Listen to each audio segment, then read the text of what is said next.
بسم اللہ الرحمن الرحیم۔ السلام علیکم ناظرین۔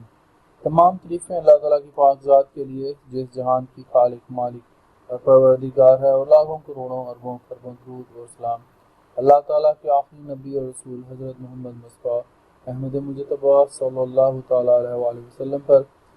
ناظرین، آج کی اس ویڈیو میں ہم لوگ غیر قانونی جو پولیس کی گرفتاری ہوتی ہے اس کے بارے میں، اور جو وہ جعلی پولیس مقابلہ کرتے ہیں اس کے بارے میں جو قانونی دفعات لگتی ہیں، میں آپ کے ساتھ اس ویڈیو میں وہ شیئر کرنے جا رہا ہوں۔ ناظرین، پولیس کسی بھی شہری کو جو ہے بغیر وجہ گرفتار نہیں کر سکتی۔ اگر پولیس اہلکار ایسا کرتے ہیں تو ان کو تعزیرات پاکستان کی دفعہ 220 کے تحت جو ہے 7 سال تک کی سزا اور جرمانہ ہو سکتا ہے۔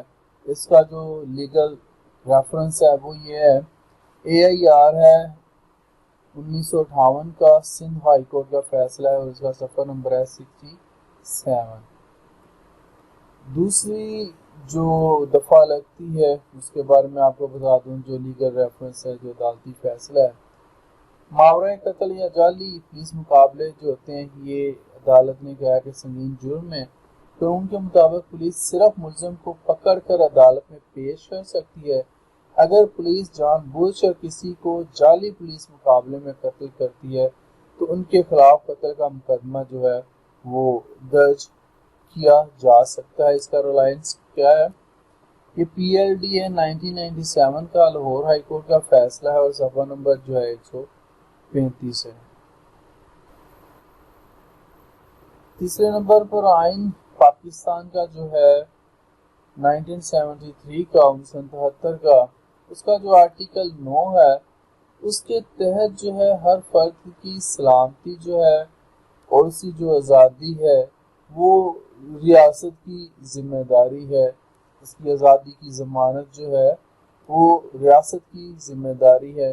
تو کیونکہ پولیس بھی ایک ریاستی ادارہ ہے تو اس کی بھی ذمہ داری بنتی ہے کہ وہ جو ہے آئین کے آرٹیکل 9 کے تحت ہر فرد جو ہے پاکستان کا اس کی سلامتی اور آزادی کی ضمانت دے۔ اگر ایسا نہیں کرتے تو آپ کو پتہ ہے ان کے خلاف جو ہے وہ کارروائی کی جا سکتی ہے۔ اب چوتھے نمبر پہ آپ کو بتا دوں کہ ہمارا آئین پاکستان جو ہے وہ کیا کہتا ہے۔ وہ کہتا ہے کہ اس کا جو آرٹیکل 4 ہے آئین پاکستان کا، وہ کہتا ہے کہ افراد کے حقوق کو قانون کے مطابق جو ہے وہ عمل میں لایا جائے گا۔ ناظرین، امید کرتا ہوں کہ یہ ویڈیو جو ہے آپ لوگوں کے لیے کافی انفارمیٹیو ثابت ہوئی ہوگی۔ تو آج کے لیے اتنا ہی، زندہ رہا تو پھر انشاءاللہ اگلی ویڈیو میں ملاقات ہوگی۔ اجازت دیجیے، اللہ حافظ۔